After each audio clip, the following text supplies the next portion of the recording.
Yeah,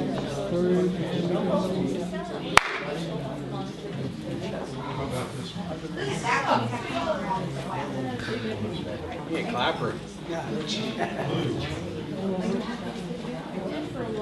Every now and then I think of ordering a Are we hearing anything at the back of the hall? Yeah, I know. See what's Are we going hearing on. anything at the back of the hall? A little closer to the mic, please. And this is good. I'll have to chew on it. Any better? Yes. Okay. Be a rock star. And later on.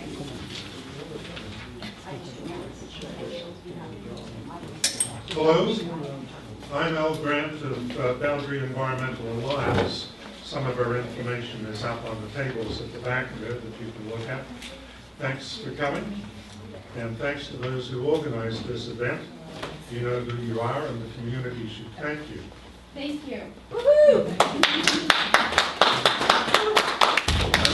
I'm not going to go into any detail on Boundary Alliance's activities.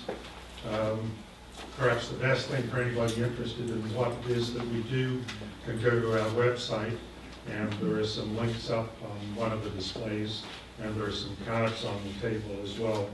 But basically, we've been working to protect natural resources in the boundary. The details go to our website and our associated blog, which is the Dry Rock Journal, and again, there's a link to that on cards on the table.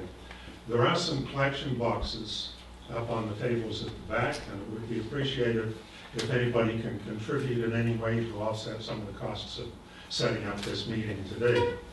Above and beyond that, there's another item that I didn't expect to mention, but we did get some news today that some fencing that we were planning to do up in the Gilpin is going to go ahead. Approvals have come through for what it is that we plan to do. It's on the Nature Trust property, and some of the people that went up there today would have seen some of the activity that we started in one area last year. We want to continue to do that this year and to do that before the cows come in. Nature Trust has a limited amount of money and posts and wire to supply for this project, so it's going to require about another $1,000 of materials in order to complete it. It's a project that, if it was hired out, would probably cost something between $6,000, $7,000, $8,000 or $9,000 to do the whole job. Most of the work is being done, well, all of the work is being done by volunteers, including machinery, time. So it's just a matter of materials. So if anybody is able to contribute any larger sums towards that, we'd be happy to put your name on a post. We'd be happy to put a flag on a wire. And if you wanted to contribute even more money, we'd have to think about a plaque. So if there's anybody that wants to do something in that area, please see me after the meeting. Probably what we would do in the event that somebody is able to contribute is have that donation made to the Nature Trust so that they can officially do the purchasing of the necessary equipment. I'm pleased to introduce Mike Pearson, fisheries biologist. Mike had his PhD in resource management at UBC in a multidisciplinary faculty, Westwater. You may know Mike's name from some recent Vancouver Sun articles about some streams in the Fraser Valley by environment reporter Larry Penn. And those articles mostly highlighted agricultural and other damage to streams and the effects on endangered species, including the Nooksack dace and the Salish sucker. Mike has his own consulting firm in Agassiz, Pearson Ecological. He has been or is currently involved in various organizations, often in a leadership position. The Fraser Valley Conservancy Team, the Federal Government Recovery Team for Salish Sucker and Nooksack dace, the Fraser Valley Watersheds Coalition, Langley Environmental Partners Society, and a whole lot of others. Mike might want to speak to some of those or not. Much of Mike's work has involved species at risk, and he is the lead on a website speciesAtRisk.org, which is a database and resource on species at risk. He's led the design and construction of numerous habitat enhancement and restoration projects and funding the same. I have to say that Mike is a rare bird. Often his work depends on government funding and government contracts. However, Mike has remained a critic of whatever obstacles government has put in the way of habitat protection, and often those problems are to do with the granting of permits, which create damage, or government's failure to effectively regulate or control damaging activities. Most in his position can be counted on to remain silent on these issues so as not to affect future funding or job prospects. I hope Mike can continue to successfully navigate that minefield. After Mike's presentation, we will have a question period. So thank you.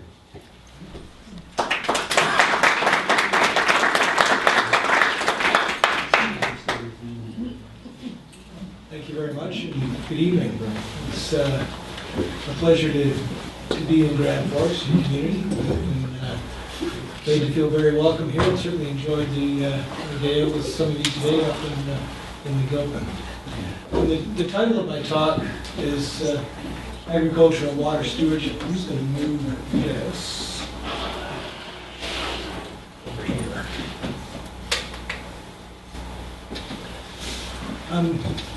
Can you all hear me if I just talk? Is that okay if I just speak without the mic, Les? Yeah, sure, I think so. Okay. Well, it's up to them. Okay. Well, I think you can all hear me. Just a quick outline of the talk. I'm going to start off with some definitions and talking just generally about stewardship and ecosystem services.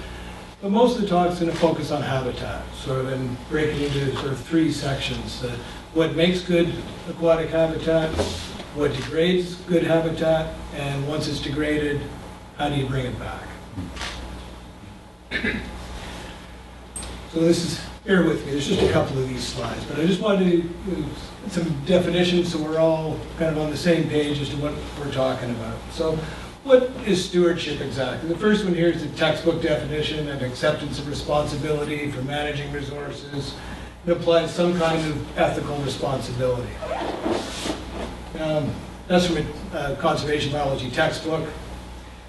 As those of you that are sort of familiar with conservation biology, or conservation in general, you probably know the name Walter Leopold, who was a very famous American conservationist and actually head of the U.S. Forest Reserve in the 30s and 40s, and very quotable. And I think he said it, as with many things, succinctly and best, is just respect for land. Another thing, just as a concept, I want to is the idea of biological integrity.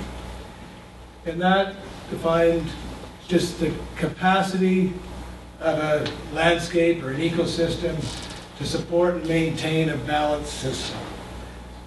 It is a system that's got the full range of species and processes that you would expect to find in the natural habitat of a region.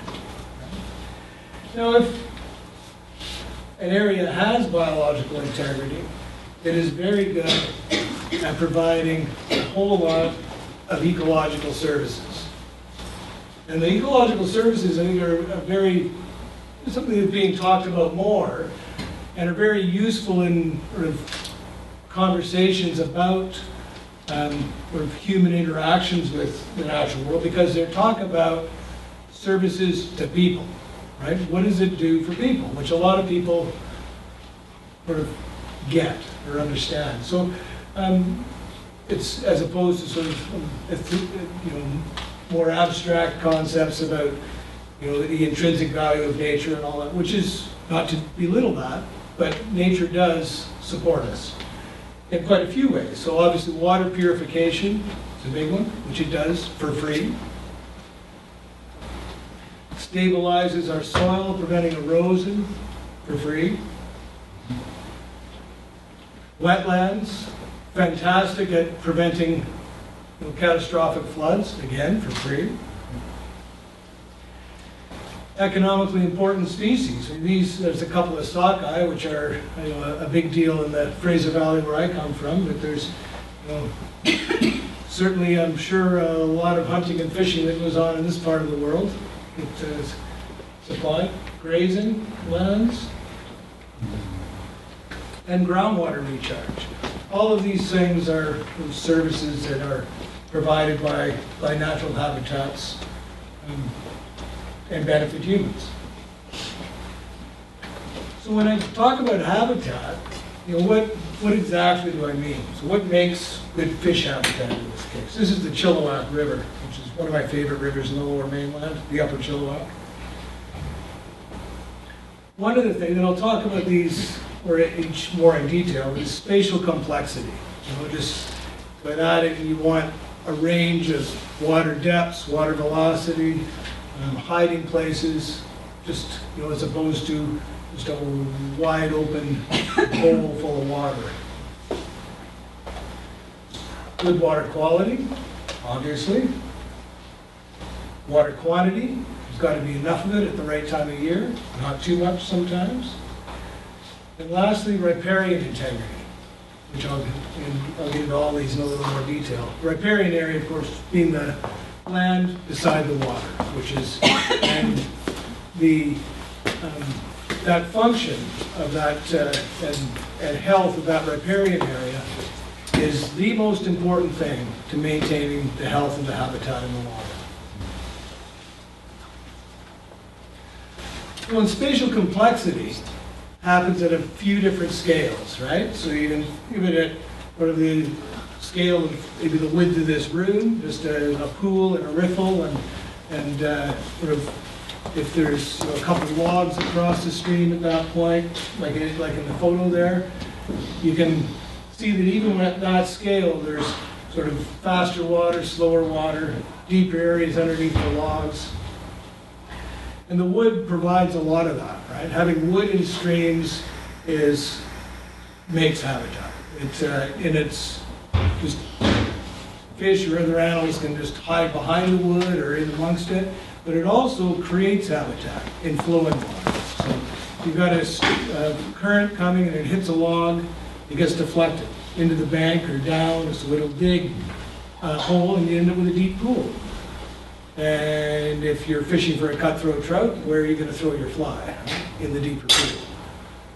That's your key for the larger fish. At the reach scale, because fish don't spend their whole lives in an area the size of this room, they would need different habitats at different points in their life history. So for, say, like the cutthroat trout I was just talking about, they would, in the summertime, might be in the main part of the river in one of those deep pools. In the spring, they're going to need to spawn. They may have to travel a few kilometers to find suitable habitat for that at the reach scale. So that's, a reach is sort of hundreds to a few thousand meters in a stream. And then when winter comes and the water gets cold, fish are cold-blooded. So it's kind of hard for us to imagine, but and I'm not envious, but when the water temperature goes down, you can't move as fast. You stop eating. You get a little dumber. So what they need to do is find a really quiet spot with cover, not a lot of current, where they can hide. And often that's in a beaver pond or in an off-channel area out of the main current. And so at the reach scale, it's important to have all these different habitats that they're going to need throughout their life history reasonably close together. Right? And so that's what I mean about at different scales. And then finally, at sort of a regional scale, you again have more different habitats, more different streams that connect to one another, lakes. Right? So all of these things are what support diversity of species and and numbers of animals, the productivity of the landscape. Water qualities, the obvious. You need temperature is a key thing, especially in salmonids, the salmon and the trout are the more important fish in this province to humans, and they are specialists in this regard, right? They need cold, clear, pure water. They're very picky. So if your water temperature is getting into the high teens or close to 20, they're getting stressed already. And a lot of the things that impacts of human activity will raise water temperature, right? Things that lower the flow, things that reduce the amount of shade on the stream, and cutting down the trees next to it, are all things that can harm fish in that way. Dissolved oxygen is, because fish obviously breathe, they breathe water, we breathe air, and the amount of oxygen in the water is a key thing. It's not something we typically have to worry about, but oxygen levels in water go up, are quite variable in different habitats. They can be very limiting, especially in late summer, right? When the water temperatures are high, so they need the most oxygen, and that's when the oxygen levels in the water tend to be the lowest. So that's usually the crunch period. And I'll talk a little bit more about that a little later as well. And finally, it's important, obviously, not to have any toxins or sort of harmful material in the water. Water quantity, got to have enough water in the summer, during that critical low flow period to maintain habitat. And floods are important. I mean, not thinking of catastrophic floods, but big floods within the river are what make habitat, right? When hydrologists think about how rivers are formed, they talk about channel-forming floods, which in a natural system happen typically once every 2 or 3 years. And it's a flood that will fill the river right up to the top of its bank. And those are the flows that will dig new pools and gather up all the wood that's flowing in, that's fallen in into a big log jam that is prime fish habitat. So those big flows are sort of what kind of rearrange the furniture and sort of renews habitat in a river. And they're again something that are susceptible to change when humans alter landscapes. The last one's the riparian integrity. And this is a little less obvious, but among the most important things. So what does the riparian zone do for the aquatic habitat, for the water? I mean, Earth provides shade, as I mentioned, so it keeps that water cool in the hottest part of the summer. And actually will also keep it a little warmer in the coldest part of the winter, which is also sometimes an important thing. The large woody debris I talked about, in terms of its importance in creating habitat and in its own right and interacting with flowing water to do that. The roots of woody vegetation, the trees and the shrubs, are what stabilize those banks, right? Keep them from collapsing, prevent erosion. On large trees, if you spend time in the rivers where there's a large tree, you'll often, right in the edge of the bank, you'll often see an undercut, right? The current will cut underneath there and almost build like almost a little cave underneath the tree with all those roots hanging down into it. And that's prime fish habitat. It's a great, it's usually a little deeper water and great cover for them, great protection from predators, so they're used a lot. Insect rain is when salmon or trout are foraging in a stream. Is anybody here a fly fisher? All right. So when salmon or trout are in the stream, there's obviously a lot of insects living in the water, right? That are as larvae and whatnot, and a lot of fish eat those. But the salmon and trout don't all that much. They're drift feeders, so they're up in the current, usually swimming and waiting for the stream to bring food to them like a conveyor belt. Most of that food isn't coming from the stream. It's fallen off the vegetation into the water and floating down. And when you're out fly fishing, that's what you're mimicking, right? An insect falling into the water. And so that's an incredibly important food source for them, which is lost if riparian zones. And last is filtration. Depending on what the adjacent land use is, whether it be an urban area or agricultural, or there's things that come from the land and end up in the water. And having a buffer there to filter out a lot of that is a big help to maintaining the health of the stream. Now, that could be noise, it could be pesticides and herbicides, it could be sediment kind of flowing across the surface and runoff. All of those things, the riparian area has that important role in protecting the integrity of the water. When I talk about riparian ecosystems, so far I've been talking a lot about streams. I work in streams, so my brain tends to go that way, and a lot of my pictures are that way. But I just wanted to sort of acknowledge that there's all different kinds of riparian areas, right? Some of them are,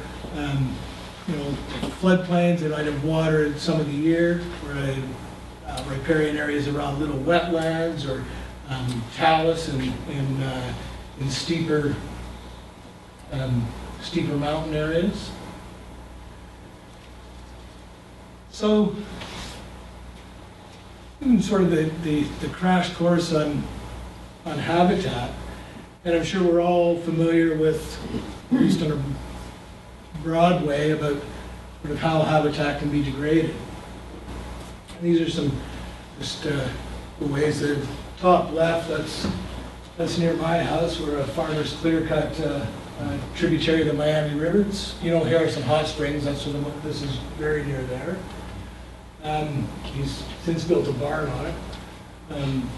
That's the Salmon River there, which is full of an invasive reed canary grass. And I'll get into a little bit more of that later on, or the reasons for that. Livestock access is very damaging to the banks. Because, a full-grown cow, the amount of pressure on those hooves is actually, greater than you would get for most heavy equipment in terms of the amount of weight per square inch going down.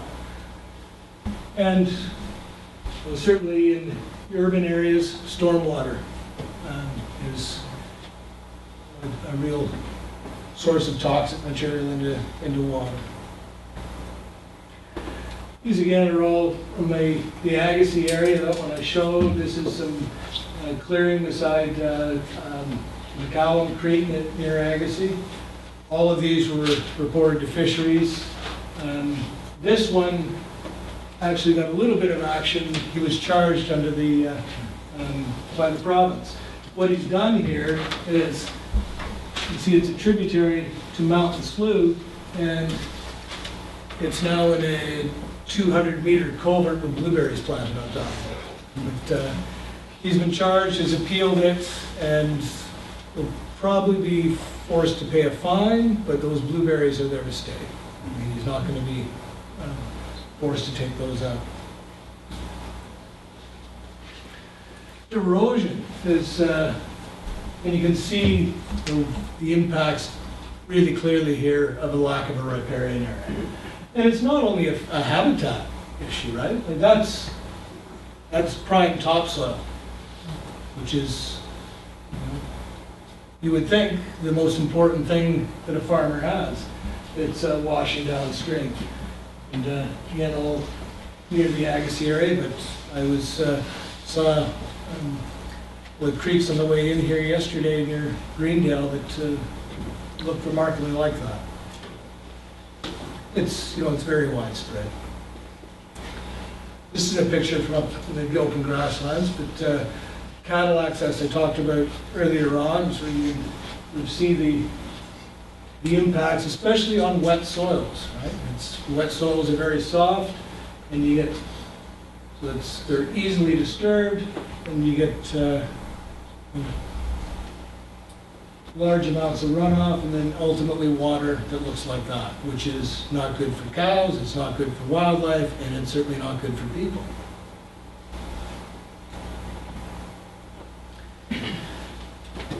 The other, or the impact of livestock, and in the Fraser Valley, these days, there's not a lot of livestock in the fields. There's a lot of it's dairy country, and now the cows are generally kept in the barn because the farmers can make more money feeding them a very steady diet and getting a very steady quality of milk. But what we do get a lot of in creeks, if not cows, is cow manure, because that all gets spread on the land. And it's, I realize a very different context in the Fraser Valley than it is here. In the valley, the farming is very, very intensive, right? A lot of animals, and compared to an area like the boundary area, we don't have a lot of land, a lot of flat land anyways. It's, mountains hemmed in on either side.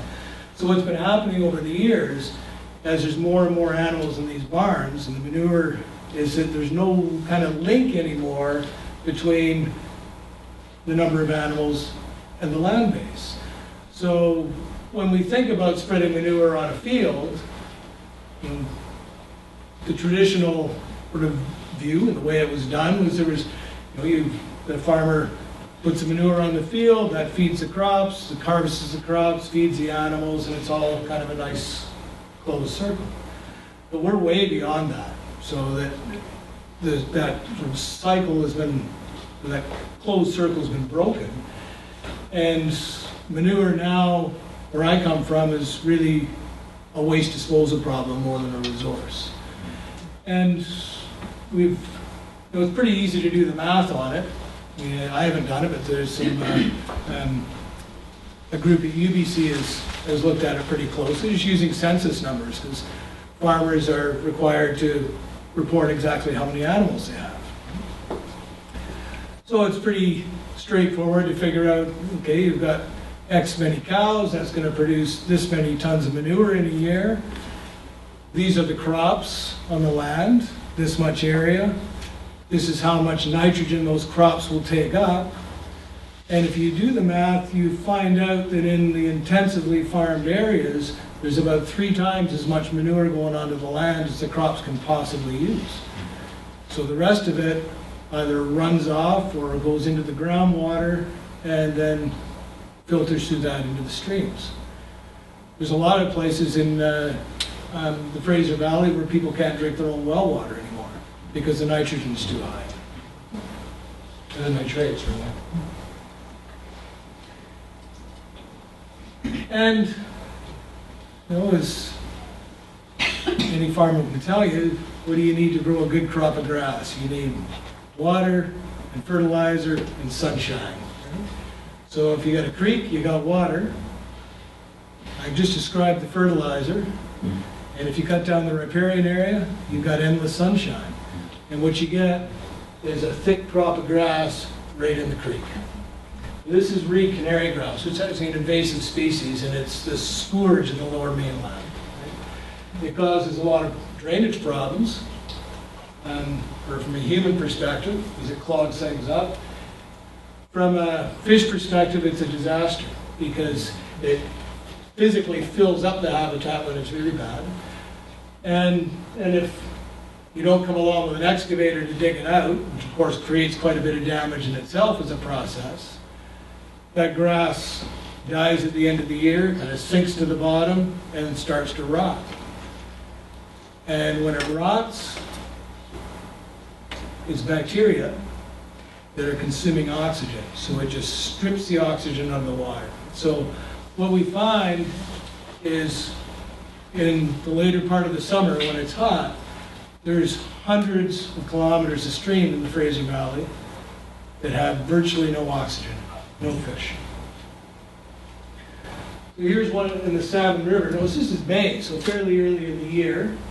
The blue there is more than 5 milligrams per liter. That's good water. That's enough for salmon, trout, and yellow is between 2 and 5 milligrams per liter.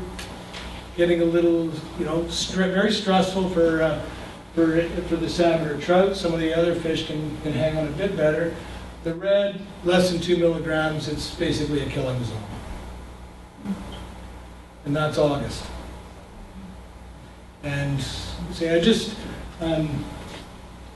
should have shown it tonight, but I've just gone back through all my data from the last 15 years and have pulled together all and made sort of maps of the streams to figure out how much of these streams are going, you know, hypoxic, low oxygen, in the late summer. And I've worked, you know, extensively for that period of time in 10 watersheds, which cover a fair amount of the Fraser Valley. And about 2/3 of them would either be yellow or red. A full 45% are red, so that you will not support fish in August and September. Other impacts. This is what a stream looks like if you spread Roundup right down the channel to control the grass. Not a great idea. There was salmon in there. Some crops very herbicide intensive, and if the sufficient care is not taken, and I can tell you it is not always taken. You know, if you're spraying that on a too windy a day, too close to the water, guess where it ends up? And then this lack of riparian vegetation. So you can see these are, you know, our salmon streams, again in the Fraser Valley, but you know, looking out the window on the drive up here, was covered quite a bit of country, and we're certainly not alone in the Fraser Valley and how riparian areas are treated. And the solutions are very simple, right? This is Cave Creek in Langley. Pretty much speaks for itself. Before the fence, 3 years after the fence. Much happier stream. Even though that fence is, you know, to my mind, far too close to the water there, but it still made a big difference. The local example that we looked at today, up in the, was it Lost Lagoon? Lost Lake. Lost Lake. You can see the cattle damage on the outside of that, and a fence placed in a rather curious position. And then what a difference it makes once it's set back and you've got a little bit of riparian protection. Much healthier system. Restoring riparian areas it's pretty straightforward in some ways. You know, you plant some trees. It takes some maintenance over time, but the benefits are huge. You know, where I come from, it's big at reducing that canary grass growth in the stream.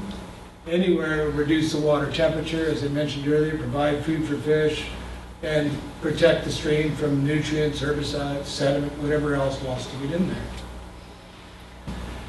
And there's ways to do it that, you know, is one of the concerns often of landowners is, well, if we plant all these trees on both sides, what if there's a problem like a drainage problem in the creek or something? How will we get at it? Especially on big commercial farms. And even there, it's relatively easy. In the top panel there, you can see the crude drawing of the grass-filled channel. What we try and do is on the north of the, those are actually reversed. It should be the south of the west side. We'd try and plant pretty thickly with larger trees, and then leave the other side still planted, but with willows and roses or smaller shrubs, stuff that will still allow access to the channel if it's necessary, but provide a lot of habitat value, a lot of those other functions I talked about.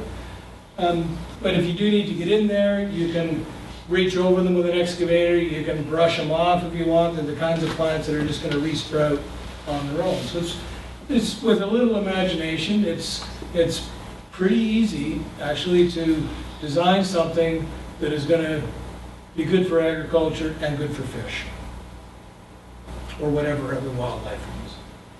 There's another example. This is in the Salmon River in Langley. The deadfall down in. Things got tree branches going right down to the channel, and the picture doesn't show it, but the Salmon River is taking a little detour across somebody's front yard and causing a lot of erosion and problems.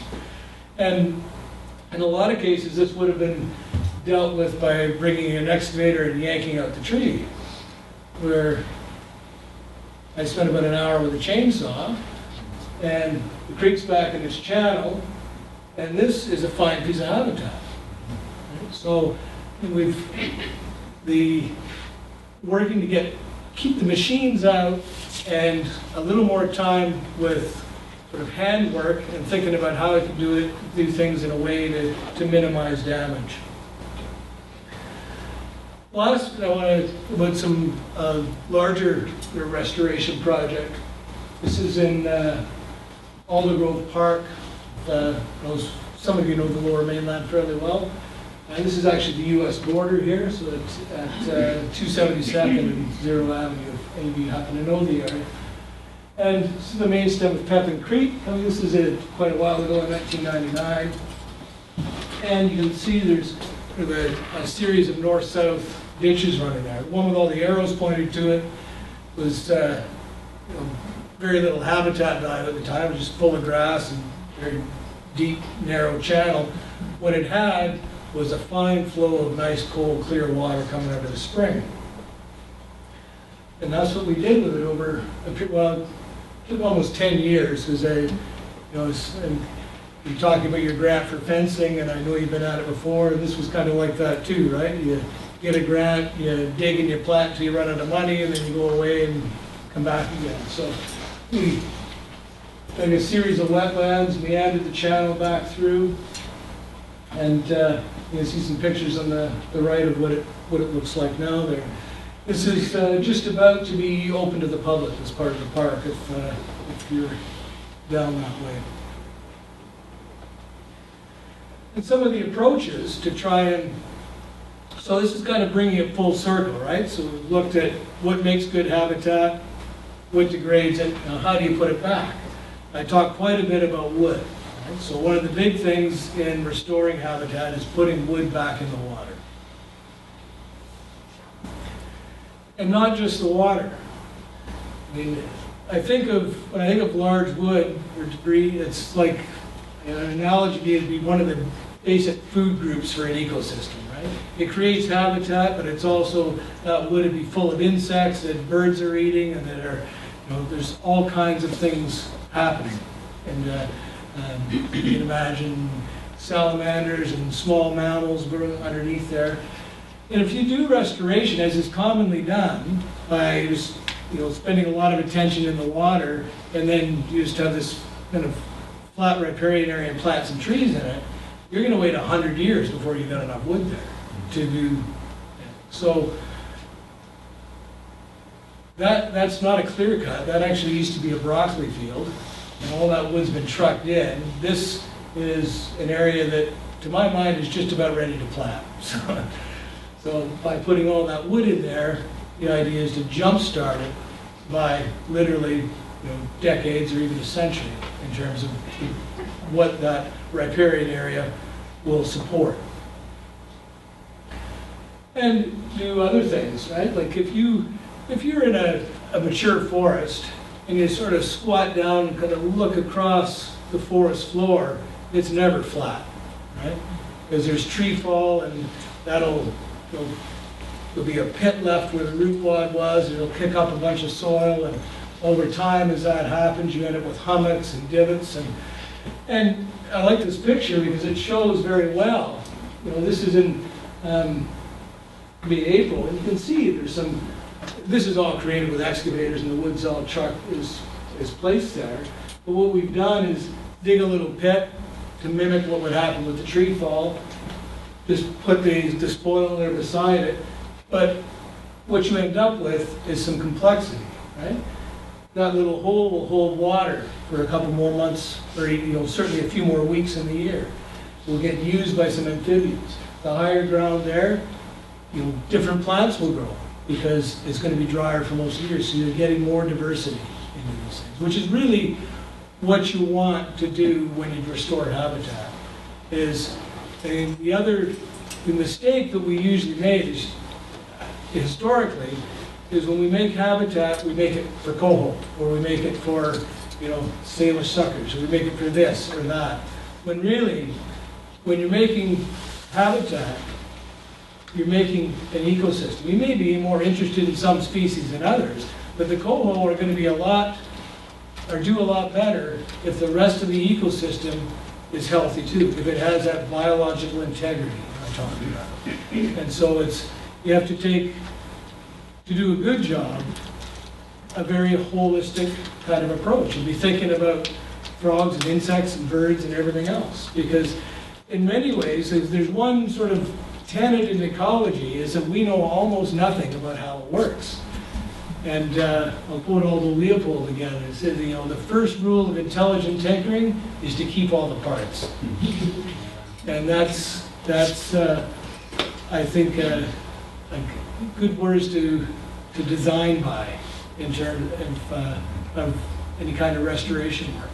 Is look at the natural landscape, and instead of thinking about the one narrow thing you want, how do I create this whole system that will support everything? These are just some of the pictures of, this is obviously in the middle of construction. Look at the dates. So that's the other amazing thing to me in doing these projects, is how fast things move in and take advantage of it. And the same with the fencing, right? You put up a fence, and a year later, you've got a dramatic difference. So it's August, November, so the water's been introduced into it. That's just a year later, and then 2 years later. And another one, this is also at that same site. This shot moves around a bit, but if you keep your eye on those conifers there in the background, you can see this is sort of the muddy mess phase, which is always disturbing for people that are watching.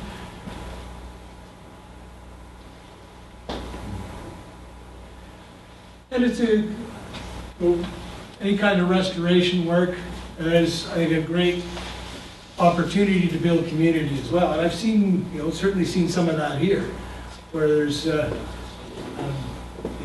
saying with the fencing initiatives, it's volunteers that are running it, and it's people that are doing it, and that helps to build a community.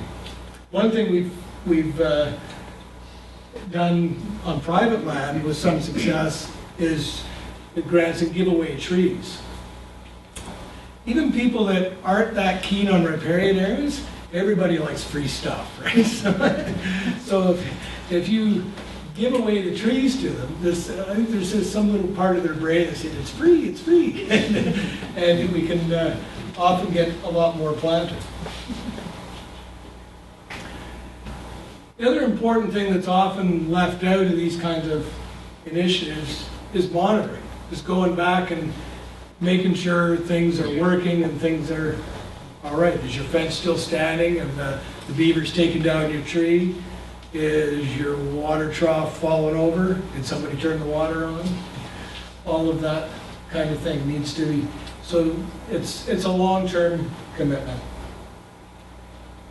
And the last thing I want to say a little bit about is an initiative that I'm kind of peripherally involved in, very peripherally, but based on this ecosystem services idea.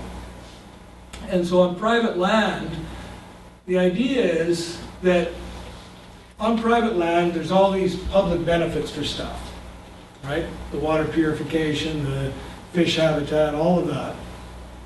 And that it makes some sense to pay landowners an amount of money to either keep that or restore that habitat into the natural area, because that's in recognition of the benefit that has for society. That's been done, and this is not a crazy new idea, it's been done successfully in a number of places. And two that are fairly local, one Whatcom County, which is right across the border from the Fraser Valley, where they lease riparian areas from farmers. 15-year lease, they plant it, they being the county with federal funds to do it. maintain it over 15 years. And this has been going for almost 20 years in that area now. And there are some impressive riparian forests there, where 20 years ago, they were farmed right to the very water's edge and looked like a lot of the ones in the Fraser Valley. The other one, example, is Canadian. It's the Delta Farmland Trust. It's aimed at wildlife, but they pay farmers in Delta to plant forage crops because the waterfowl is, right? It's the big Pacific flyway, right? And do that. Now, so I'm talking, it's, a private land sort of thing, but it's I think an interesting and promising way to get at it. Now, the question, of course, is where does the money come from? And your neighbors to the east have answered that to some extent, in the Kootenays. They, I don't know if you're aware of this, but they ran a measure on the municipal election ballot to create a conservation fund. I think it's $20 a parcel, and it passed.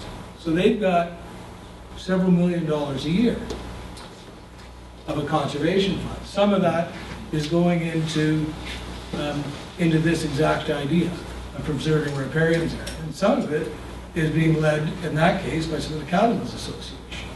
And David Zender, who's on the rancher there that's on the board, has been spearheading it. And now they've got a pilot project starting in Langley, and the idea is they will, it's early stages there, but the municipality's on board, and it'll be at least a year or more before it's rolled out. But with the way they're talking right now, is they're going to focus on one watershed, the Birchen Creek watershed. The idea is to, basically, people will apply for this money. Right? So, okay, we got enough money for 10 properties, so make your pitch. Right? And then these are the criteria that we're going to look for to fund it. Will, the biological or biodiversity value on that land and in that waterway, whether your neighbor's into it or not, because it makes, from in terms of the value of this kind of thing, it's far more valuable to have 10 properties in a row than it is one here, one there, and one there. So it'll be very interesting to see how that rolls out. It's in the in the Kootenays, it's probably more like here. Land values are much lower than the Fraser Valley, and it's more ranch land and the intensive commercial farms. So we'll see how it translates. But I think it's, the question in the long term is going to be where's the money going to come from. But there are precedents, and I think it's got some potential to, break down some of the traditional sort of conflict for this kind of thing on private land. That was a bit of an aside, but I wanted to throw it in. That's sort of all I had to say, but I'm very happy to entertain some questions or dialogues. Mike, I have a question. On the riparian area, is there, by legislation or regulation, a distance from? Well, it depends. So it depends largely on the land use, right? So if you're a forestry company, whether on private or public land, there are very, quite strict setbacks. It depends. So it depends on the part of the land. It depends on the stream. So even in the forestry lands, if it's a very steep stream that has no fish in it, then it's quite a bit narrower than, say, a major salmon stream. But yes for that. Yes for urban development. No for agricultural land. There are no setbacks. Nothing is required.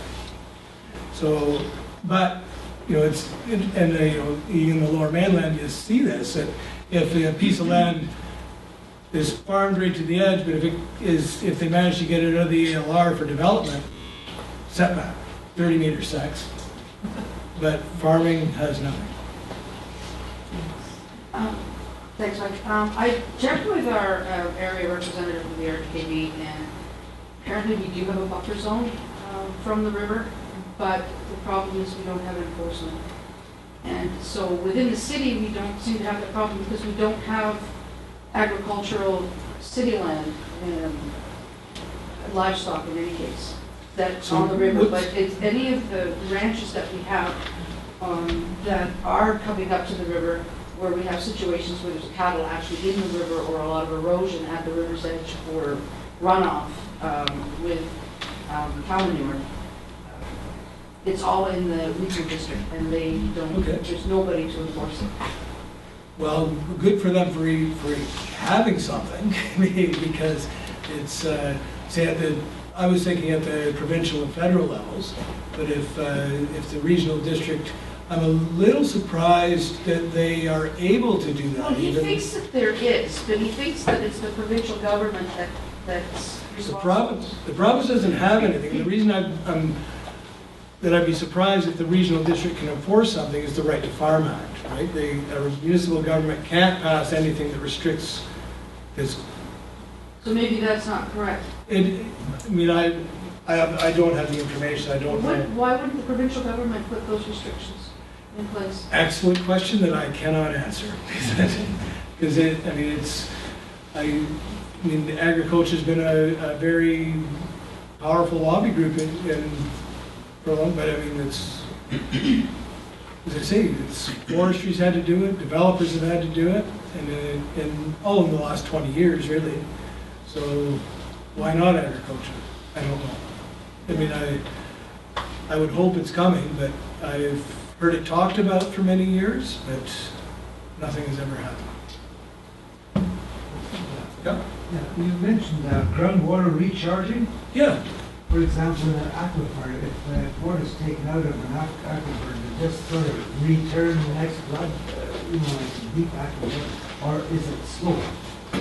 Oh, that really varies, right? Because there's aquifers and there's aquifers. And it depends on the surface soil. So if you've got very gravelly, porous surface soils in a shallow aquifer, well, sure, it soaks in and it's into the aquifer the next day. If you've got very impermeable, a lot of clay in the soil, then most of the water is going to run off. It's going to be quite a bit slower. And then there's, as you mentioned, there's shallow aquifers and deeper aquifers. So I can generalize and say that it's going to that water that soaks into the ground is going to recharge the groundwater, but the rate of that is really location dependent.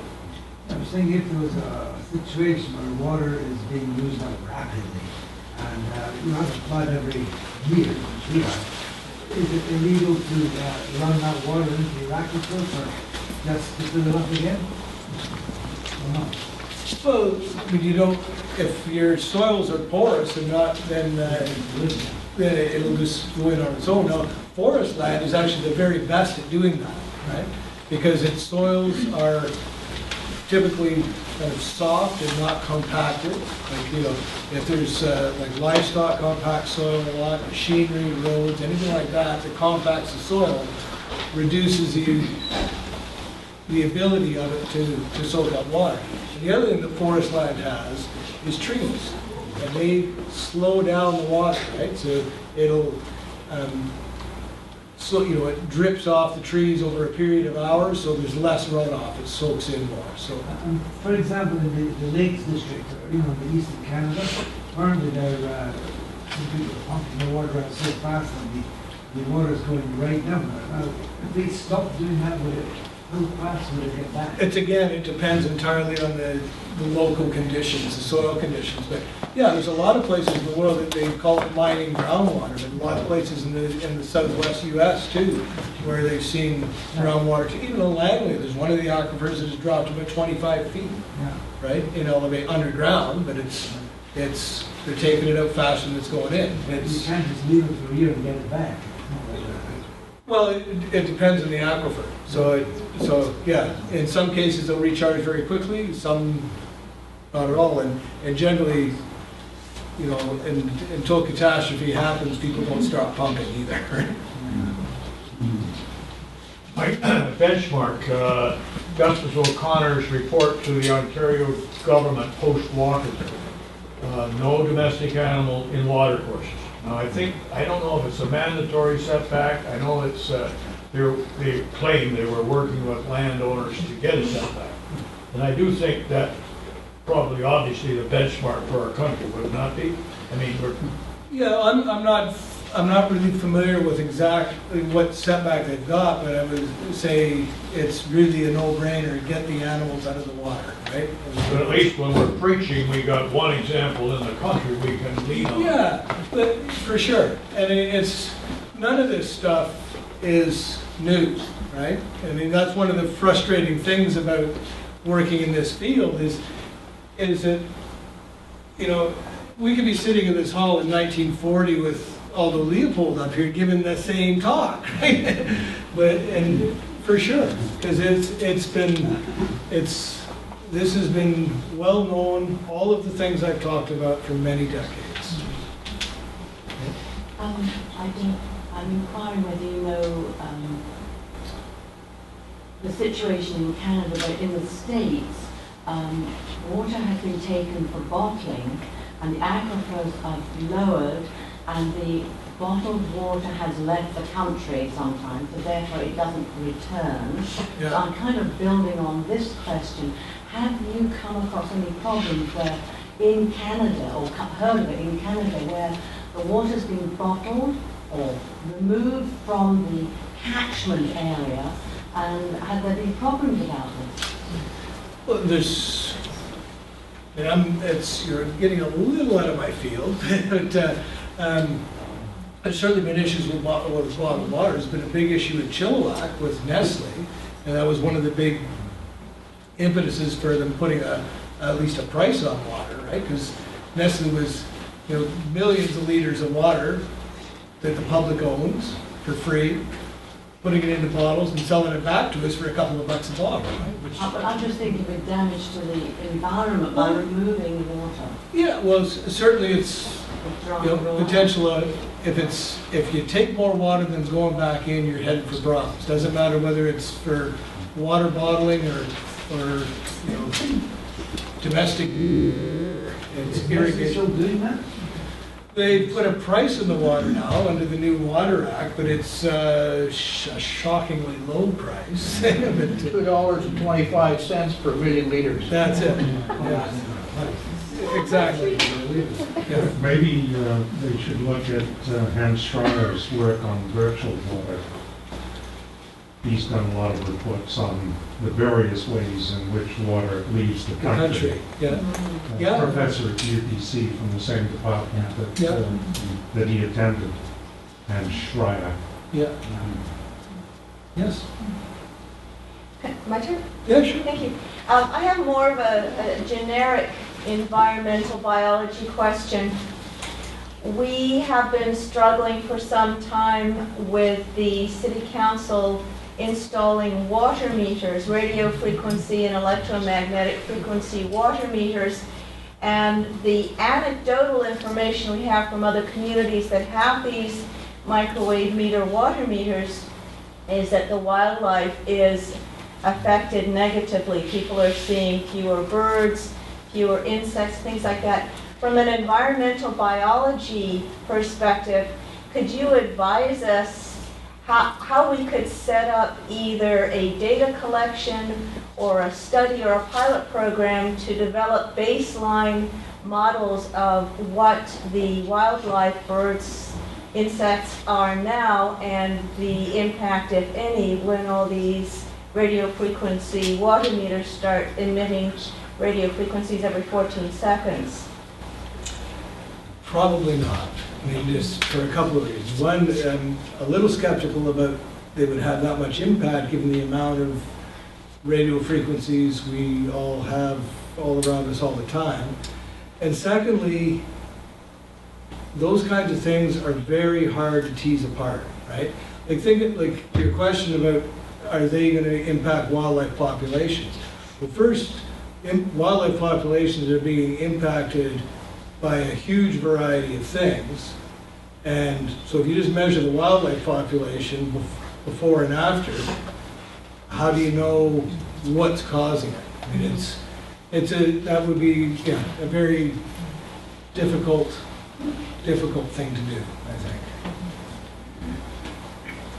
No suggestions? Not really. You said we own the water. Is that written down somewhere that we own the water? We, being the province of British Columbia, owns the water. That's why they can Does that sell it mean to us. people, or does that mean Well, in God up there? the people of British Columbia own the water collectively. That's actually legally written down. The province owns it. It's a crown asset, just like the. I know, but But does where that mean does it people, or say does that? that mean the government? Well, the government acts as your- the government and the people in law are not really separable, right? It's, Well, that means then, like, the trees belong to us too, that's right. but that doesn't seem to be On the crown land, case. like 95% of this province is crown land. Right, but which is is that owned by the actually, is that specifically written out in words? It's somewhere spelled out where it in the belongs to water act. people? Yeah, it's belongs to the people of British Columbia. The water, all of the animals, the fish actually belong to the federal government, but that's still our government. It still belongs to the people. How can then a city even take water and sell it back to the citizens? But they're not selling you the water. Pardon? They're not selling you the water. What are they selling you? They're charging you for the infrastructure, the service of pumping it and getting it to your house. They've said that again and again. They don't sell you water. Okay. I just wanted to point out, the previous question was about, have you seen any evidence of negative impact on water tables based on too much water extraction? I can give you an example of something similar, but it's not actually the water table. But in Mississippi, I believe, they've had a problem in the last couple of years where a swamp is starting to be disappearing down a hole. And they didn't know what was going on. But essentially what was going on was this.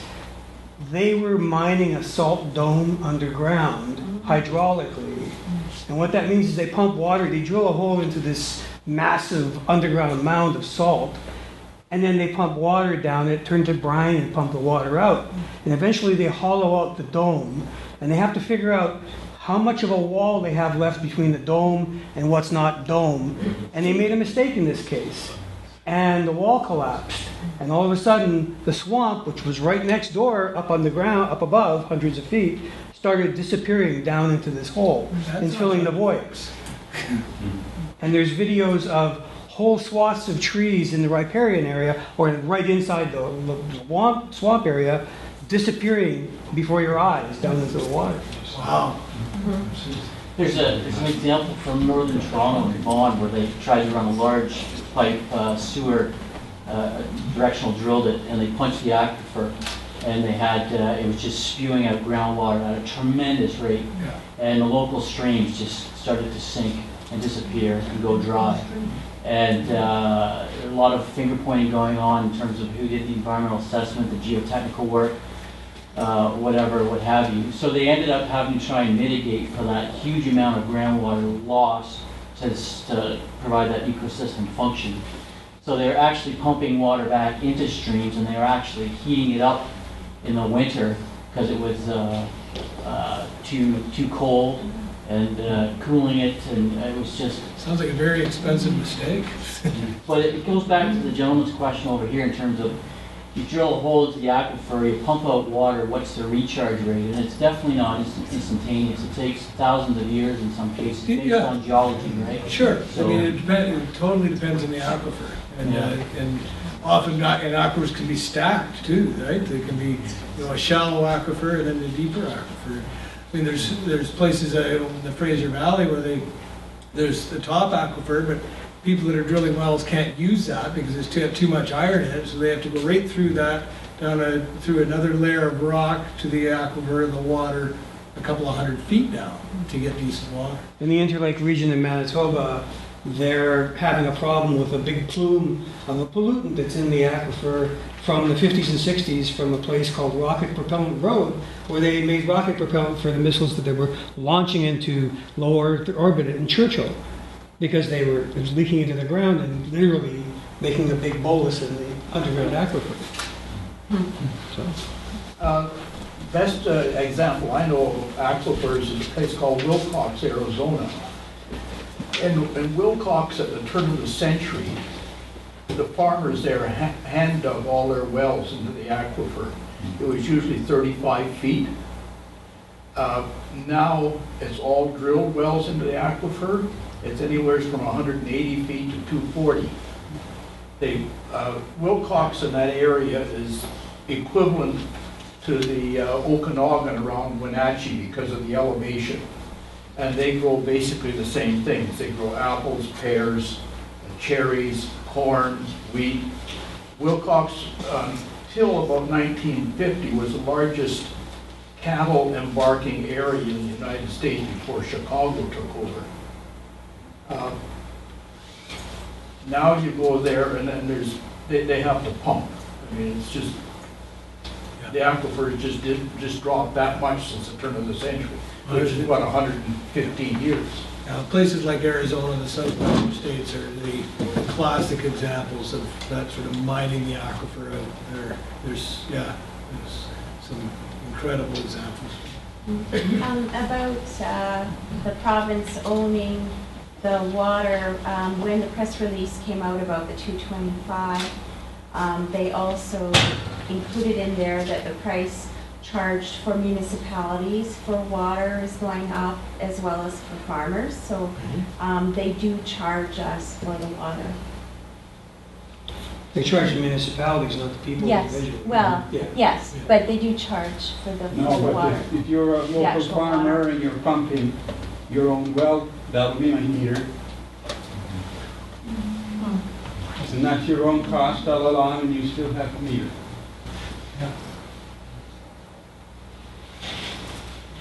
You're saying the city's gonna meter your well? No, the regional district, or the province. Oh, The oh, province, okay. well, there's two things that prices have to go up.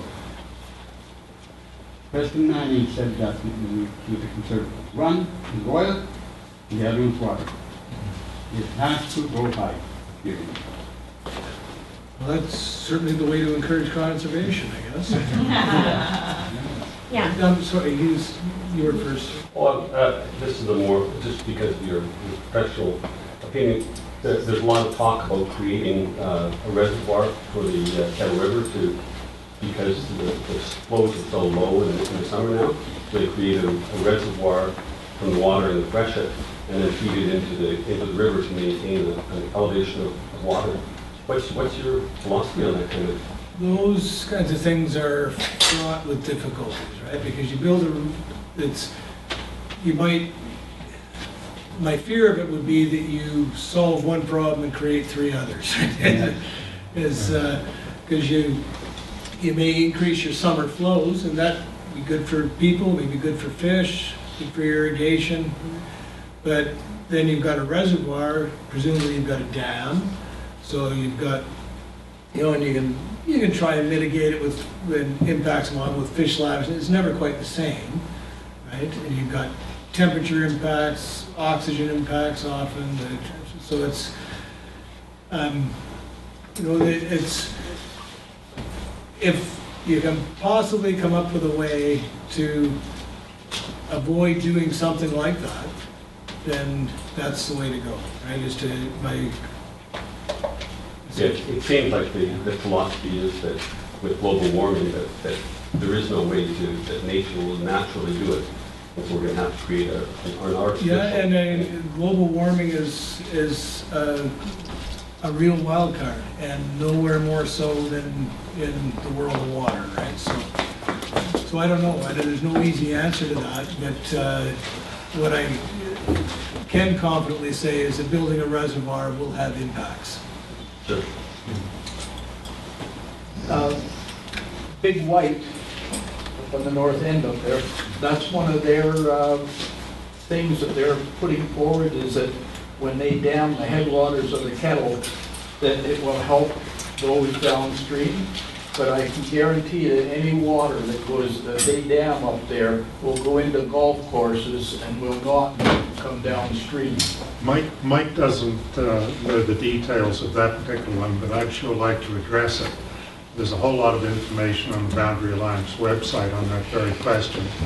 The application by Big White is sitting up on a shelf, could be reactivated any day, and it may take place because they were given implicit approval by the province. Under the old water act. And when we did calculations of what the water was going to be used for, which is golf courses and making snow, rather than development, which is what they put on their application, we calculated that at a minimum, there was 50 to 60% of that water, apart from all of the other damage that would occur as a result of it, 50 to 60% of that water would disappear one way or another.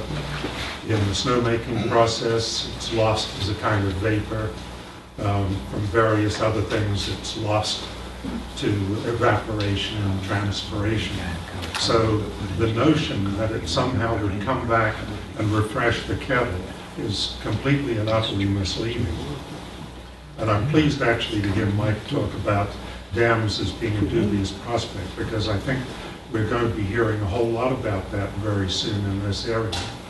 It's being tossed out as a simple solution, and I think we need to look at the U.S. example, because for many, many years they did that, and now they're taking out a lot of them, and most of them there were consequences and costs that we would have a lot of trouble with. Sorry to interrupt. No, that's. Can I ask you, since you investigated this one, is the drainage basins for the Big White into the kettle? Yeah.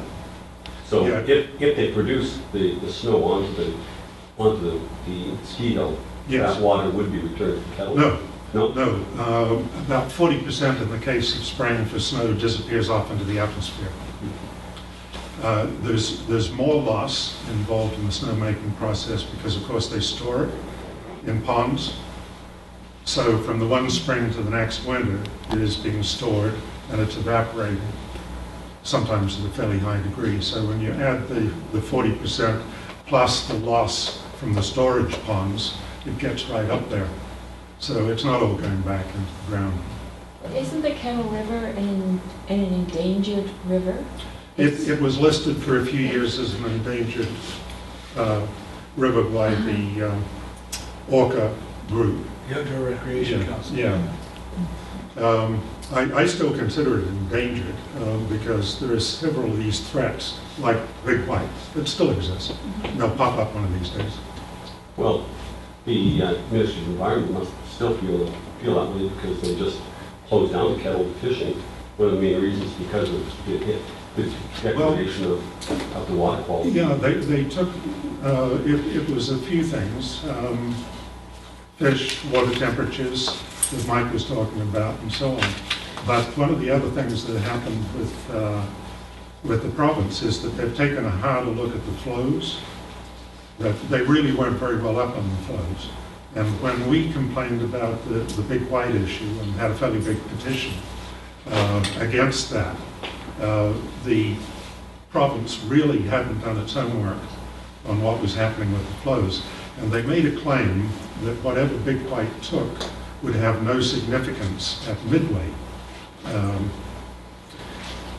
It's a totally misleading red herring, because you could probably take out about a dozen streams up in the headwaters, and it wouldn't have a great impact at Midway on the flows, but you would have 12 or more ruined streams. So, you know, measuring it at Midway was just totally misleading. And it's going to be an interesting summer, right? Because for that kind of thing, because there's very little snowpack. I mean, I'm told the Kettle River's extremely high at the moment for this time of year, as is the Fraser where I've come from. I've never seen it this high at the beginning of April. It's because it's been so warm. A lot of what's usually falls as snow in the mountains is all that water that's going by right now is not going to go by in August and September. Right? So we're, I think, looking at some pretty extreme conditions in the rivers this summer. There's another way that global warming affects. I remember a year which was really humid, highly humid, it takes the water. But there was no rain, because when it forms as an icicle to begin with, and it melts, and it comes down as water. But what if it evaporates about 500 feet, then what do you do? And there's, It's coming down, but it's not in the form of Yeah. water. You have to develop, start growing cactus, tapping water. I think you know from, I used to work with bridges and streams a lot, Yeah. and you know that that the snowpack is a big factor, but it just depends on what the rainfall is the next month or so. Yeah. What it does, but it's, sure, I mean, there's things that could happen that would mitigate it at this point, but it's getting late. It's, Well, they're calling for snow this weekend. In the higher elevations. In higher elevations. So in the Kettle River Watershed Management Plan, in the writings up, it says the major thing is weather that influences it. And then in a year where there's less precipitation is when you're more likely to have drought at the end Yep. of the summer. But there's continuing to want to watch and study because to see if there's a trend regarding a heavier flow in the spring, and then also what is affecting that and what, and also then when you don't have as much precipitation, you will run out towards the end of the summer, but that's still being studied. There's question marks regarding if there is more water taken off, or that could maybe, affect things strongly. And then I'm curious about the trees up top. That's related to your talk. And was there replanting done where trees were taken out?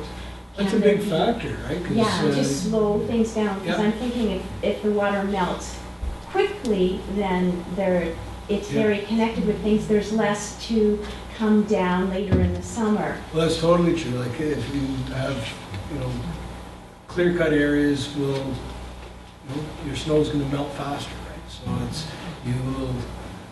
anything like that. Forest cover is the best protection. Well, not only the cover, like that village in Africa, they had like rooms from which they had to carry water in pails.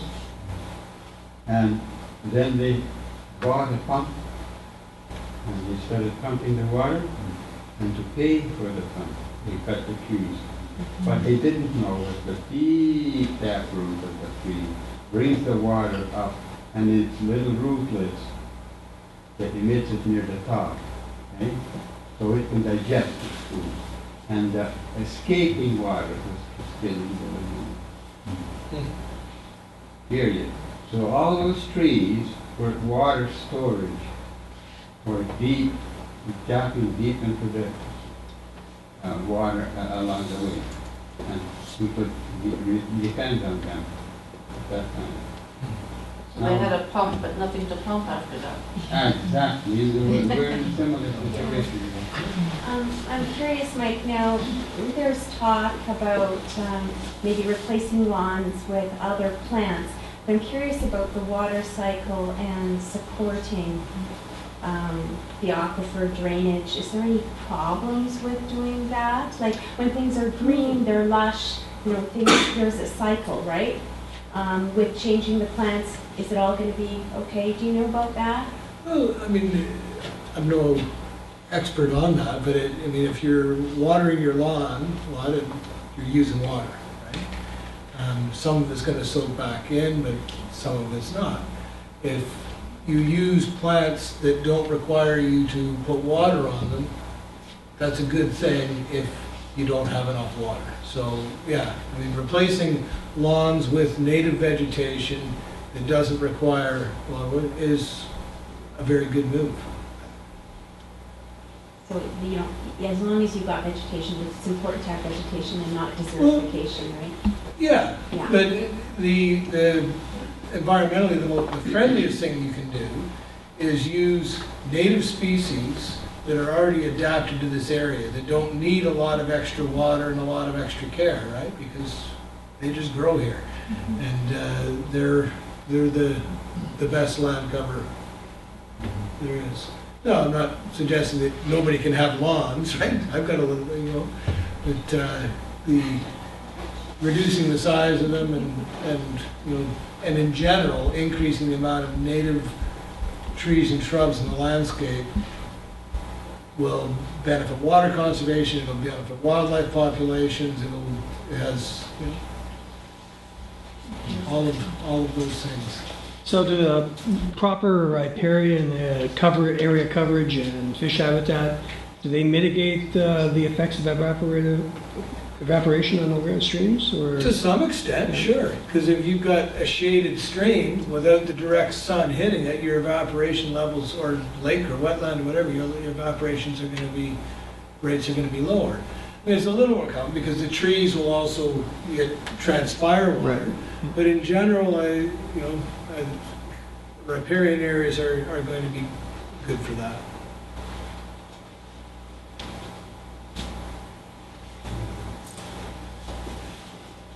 Is there any legislation, like there is some nurseries around here that they must shoot water 30, 40 feet into the air with these huge guns? It is just unbelievable. It's like being under a waterfall, just being by the side of the road. It's such a waste of water. It's unreal. No, is the very short answer. There's,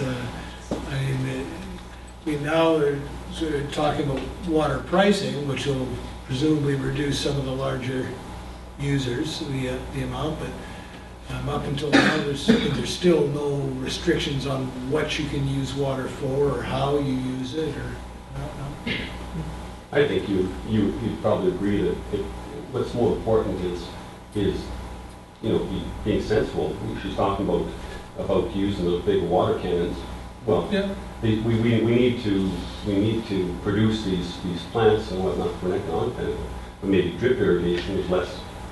Yeah, Is less. and a lot of places are, I know, like in the Fraser Valley, the blueberry farmers, for instance, are using exactly that, sort of to reduce water use, because drip irrigation, where it's just sort of dripping out slowly right at the roots, so it's got way less potential to evaporate, or you're not watering parking lots and whatever else happens to be within the zone of the spray.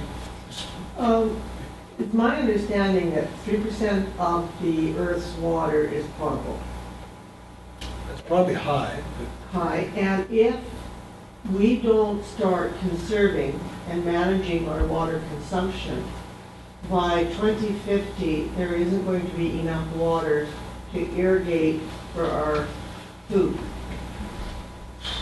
I have no trouble believing. Look at California. Exactly. I mean, where does most of our, that's a huge producer of food for us as well as them. So yeah, I mean, there's, I think, fears about water supply and food production into the future are well grounded. I mean, in BC, I think we definitely are far luckier than most of the world in terms of water supplies and the prospects for the future.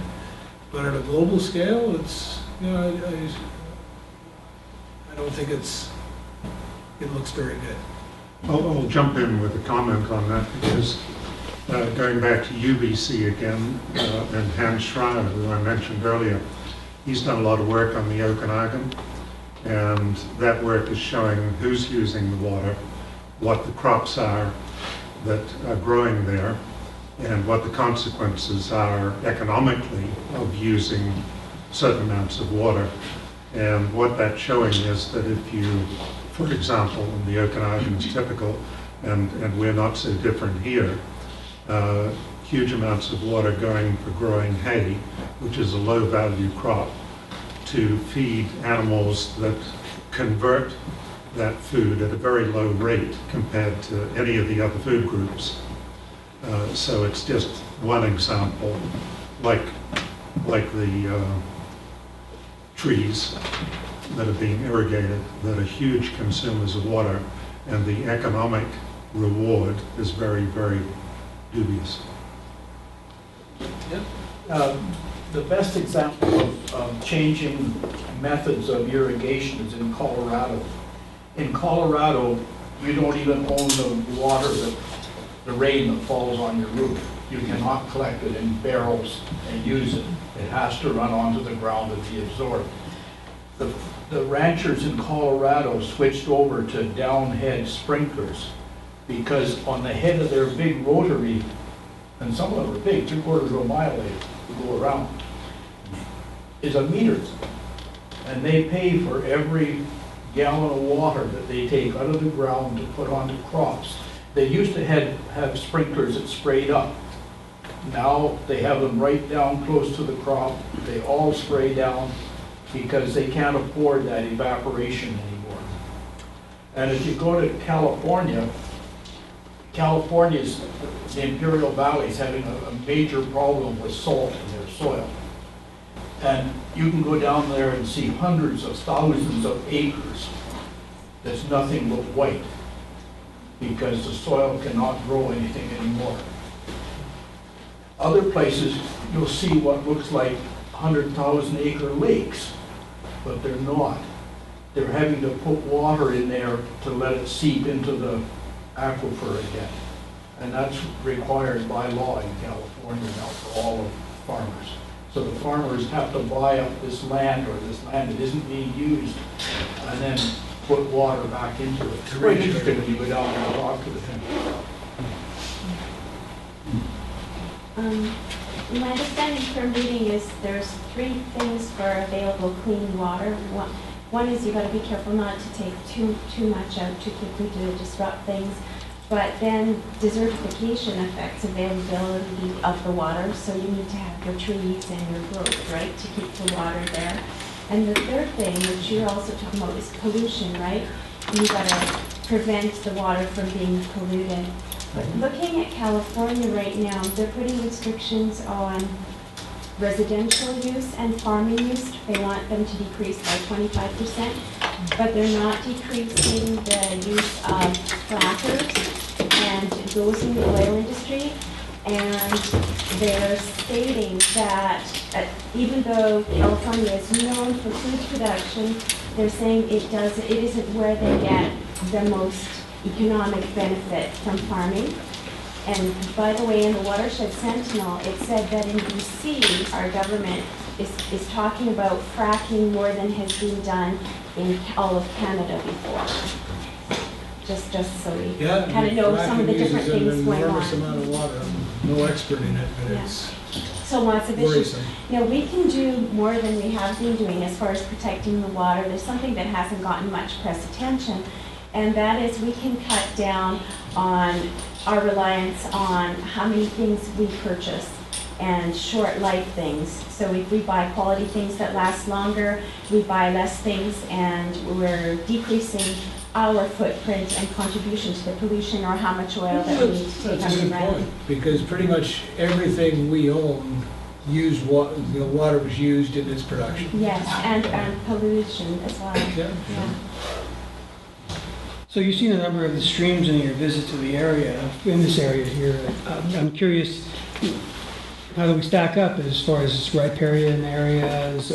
The streams are ours in trouble, or are they Typical, devastating? I would say typical, which is not a compliment. So, I mean, I see it as, what I've seen is very similar to what I see in the Fraser Valley, right? I see streams without adequate riparian areas that are exposed to the sun. I see failing banks that with erosion going into them. Here I see more livestock access than I'm used to seeing. But as I say, I don't think that's because Fraser Valley farmers have been, that much more proactive. It's just been a business decision more so. But yeah, in general, the riparian areas are in terrible shape, and that's typical of southern British Columbia. You mean the shoreline? Yeah, well, yeah, the banks of the streams and the wetlands, right, don't have a buffer zone on them, like all the things I talked about, right, with the native trees and shrubs, and that are going to protect them from erosion, hold the banks together. fences to keep livestock out, all of the things that protect the water from impacts in the surrounding land. So, I mean, that's the thing, when you talk about habitat problems in aquatic habitats, and rivers and streams and all that, there is a silver bullet, right? There's a one way to fix it. Almost all your problems, whether it be toxins, erosion, temperature, dissolved oxygen, all of those things. A healthy riparian area is a large, if not the whole answer, then a large part of it. How do we get the provincial government on board? You write a lot of letters, sorry. And it's,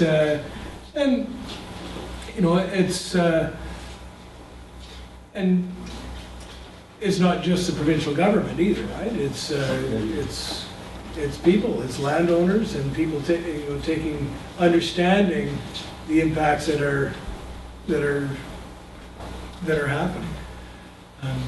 But your earlier point about setbacks, I mean, that's on agricultural land, whether it be privately owned or, publicly leased rangeland, riparian setbacks are, I think, so if there's one thing provincially to ask for loudly, that would be it. You made a comment earlier about in the East Kootenays, they have a $20 parcel tax. Yeah. Now, is that the regional district that levies that? I believe so, yes. And it wasn't, the regional district wasn't their initiative, right? It was, citizens that got it onto the ballot and won. And that's probably been a decade now, close to it, been a while. What was that tax for? A conservation tax, so it's, or they may not call it a tax, although, but it's a conservation fund. But I believe it's $20 a parcel. When you were talking about the riparian deterioration, have you spent a lot of time in this area? Like, or are you specifically thinking in terms of the open grasslands and et cetera? Well, the open grasslands, but also just driving up through here, right? Because I'm a creek guy, so I can't drive over a bridge without looking at the creek everywhere I go. There's lots more we could have shown, but we only had so much time. Like you go up the North Fork and up into those areas and whatnot.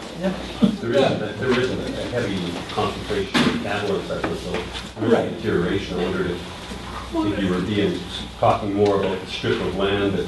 I'm talking about the more developed intensity. It's the same in where I come from, right? If you leave the heavily farmed areas in the Fraser Valley, sure, there's riparian areas. But the other point I would make is that these lowland, people concentrate in the lowlands. Those streams and rivers are the most productive we have, right? They're not too steep, so they're fish accessible. They tend to be a little warmer, have just sort of gentler overall, their habitat. So in terms of habitat, they're also the most valuable land. And if you look at the distribution of numbers of species at risk in different regions of the province, and then you look at the population concentration, they almost overlap completely. You find, the highest concentration of species at risk are Southern Vancouver Island, Fraser Valley, Okanagan, and, to some extent the Kootenays. It's the South, and it's reasons. But it's those areas in the south and the coastal areas of our province that are like our wetlands and our creek beds here. They perform a huge function for everyone, and they're the ones, because of their size too, and the population that's there, are most effective and most important. Yeah. And I was, in both cases, or in general, I'm talking about streams in developed and agricultural areas, right? So we And those delta areas are hugely important for our water world water situation, when it says in that, on the little sign there, what does it say? Water runs upstream?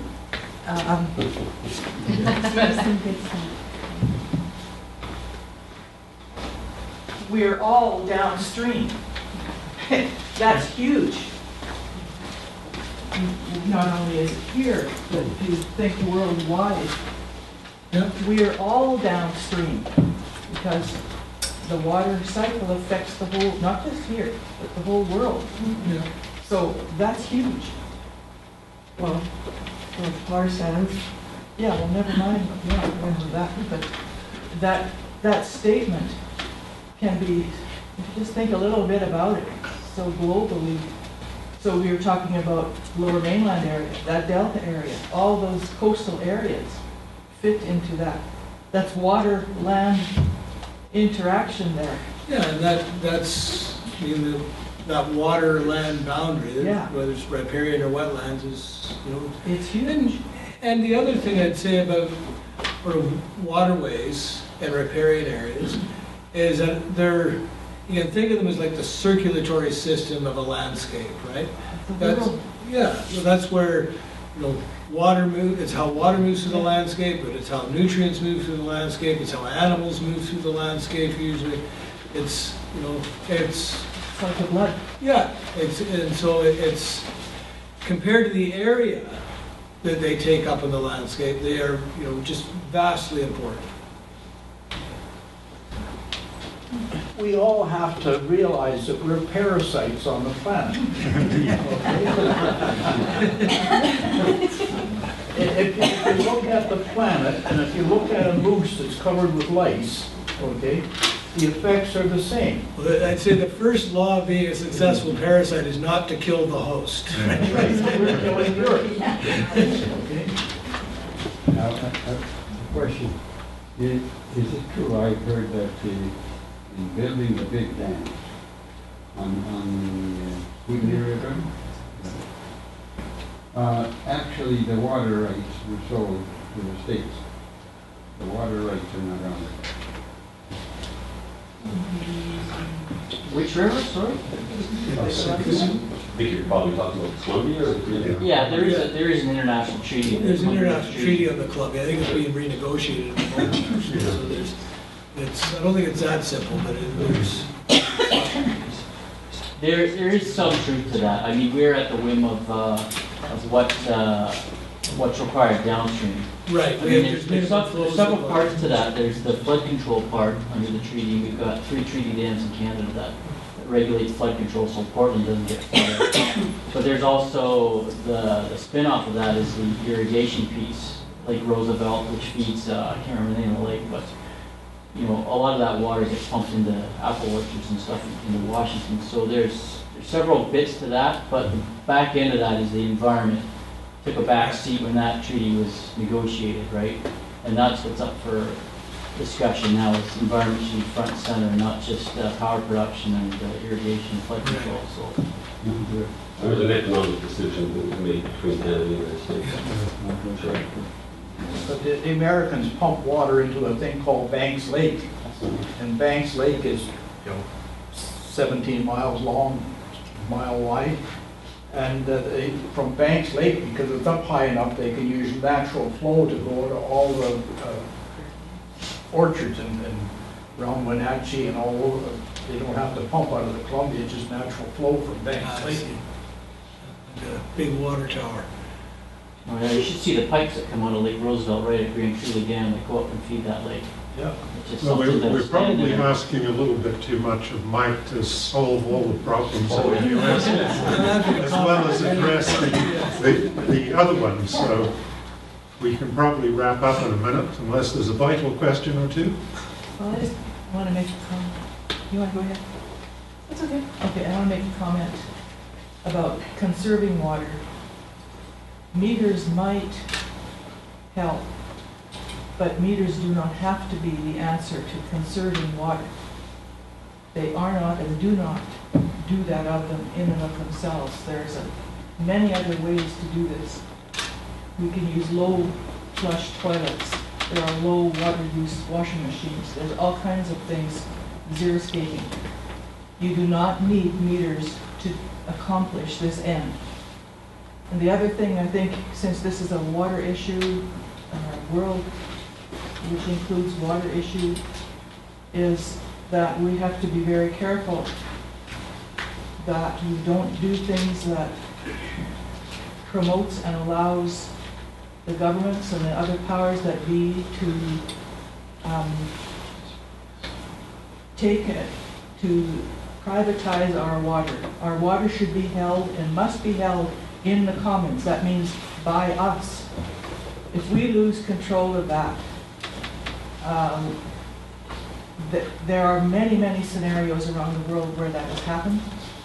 And people have fought and regained fought for and regained that, some of that control, but it is a very bad road to go down. And the federal governments and some of the World Bank, and there's different parties at play here, that if we're not careful, we're going to go down that road. And meters is the start. So please, watch this very closely. You know, when the World Bank loans money to poor countries, their first thing is to say that they have the right to access to water. That's right, and that's where these things start. It's disgusting. And this is very serious. I didn't think this was a water meter. I know that, but this is a water issue. And Question, so I mean, are you familiar with the movement of fish through water? I'm just curious. There's talk now that the salmon may be able to get up into the Kettle River. Would they be able to pass through the Cascade? No, never did. Never did? Not without some engineering help, yes. Now that falls is a long-standing natural barrier for sure. So part of the Kettle River that starts in Canada, it goes down into the States before it comes back into Canada. What would happen if the US, and they haven't worked up to the water shortage, if they decide to dam it? What kind of position does that leave us in? Because we don't have the rights to the water once it flows into the US. I think you'd be looking at something like the Columbia Treaty, right? I don't think they're gonna just do that and that's that. I mean, there's so long, the Great Lakes are the same thing. There's an international joint commission, so there's a long history of, and we might not always like how the agreements are negotiated, but it's never done unilaterally, that kind of stuff. And, historically, it's just not been done. If Nevada, Arizona, and California decide they need Canada's water, Bechtel Corporation will be putting the biggest pipe you ever laid eyes on in the south. So the last spot we looked at today was at the bottom of the Gilpin grasslands, and there was a small fenced-in area, kind of like the Riparian area, beside that stream. And there were a number of hand-planted trees in there. And I'm thinking back to the slides where you were talking about remediating a riparian area and using, rather than just letting it try to come back gradually, putting in actual what looks like scrap lumber. Yeah. Would you say that it's in this situation here that it might have been better to go and sneak some snags from a clear cut or something and drop them in there than put in hand-planted trees? Go up and look across the Bible camp. Graham Watt and a bunch of us volunteers have been putting plants in there for the last week. We did the same thing at Midway. We did another bunch up at Beaverdell. They're willows and cottonwoods. We put in matting to stop erosion. Yeah, those are all good things. I mean, my other comment on the Gilpin Creek one is, the plantings are always a good thing in there. In an ideal world, before it was all planted, I'd have a good look at that creek itself, right? Because it's very narrow, very uniform, and fast, right? Because it's, as happens over time when all of the wood and things that make creeks do complex things are taken out. So, ideally, before you planted a whole bunch of trees along there, you'd maybe do some work on the creek itself and put some wood into the water as well to make it so it would dig some deeper holes, right? There's no, without that, like as it is now, it's all about that deep. So sure, you might get some fish in there, but you're gonna get a few little trout, because that's all that's gonna be able to hang on in there. Where if you have it more complex and deeper, and some side pools dug, you'll have a lot more production. And so ideally, you do that first, put wood in the riparian area, and then plant, in an ideal way. But if nothing else is done, planting's is better than doing nothing. So is riparian, this kind of riparian remediation, is it taught in any schools? Starting to be. I mean, Yeah. there's actually restoration programs popping up almost annually in some universities. The latest, Simon Fraser's university is starting a degree in habitat restoration. BCIT started one 2 years ago. Douglas College started one maybe 5 years ago. So it's something that's really coming. Yeah. Just expanding on that, I imagined a classroom where they have run a little system and they're running a little bit of water and they're setting up the little spots for the fish, you know, and putting some sticks there, and then later on they get to join Graham Watt's team and do the real thing somewhere in Grand Forks. But it seems maybe education is key here, and then letters to the province, or what kind of things can we do to support? For something like that, you're also going to have to, I guess, work with BC Parks, because it is in a park. But I mean, there's grant money around. You need a group, right, of some kind. The Gilpin Creek Stream Keepers, or need to apply for grants to do those kinds of things. But it's I've worked with a number of those groups in the Fraser Valley that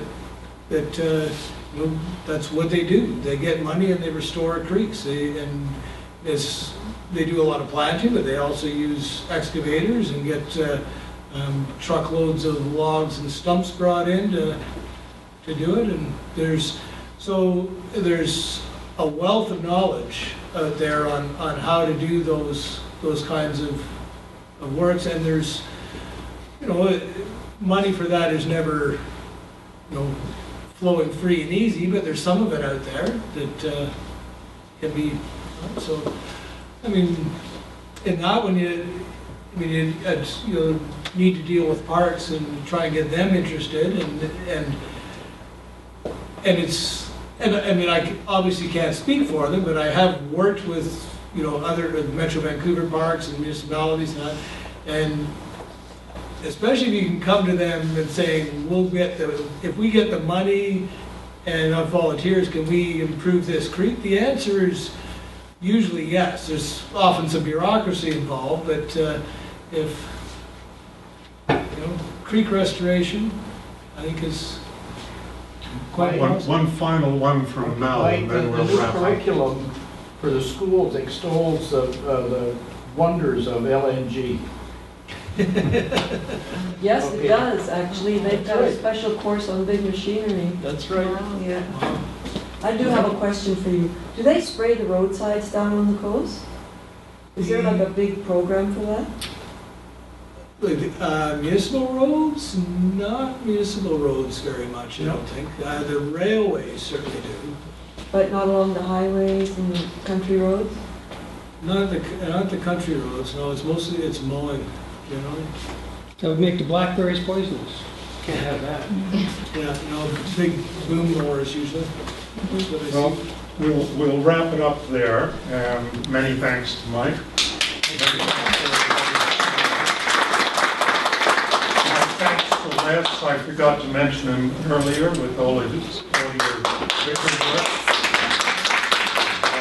The donation boxes are still there waiting for the donations. But I'm waiting here for somebody to bring money for the fence. So, thanks very much. Thank you, Al. And I'd like to just thank you for the opportunity to talk and for the hospitality and a very interesting and wide-ranging discussion.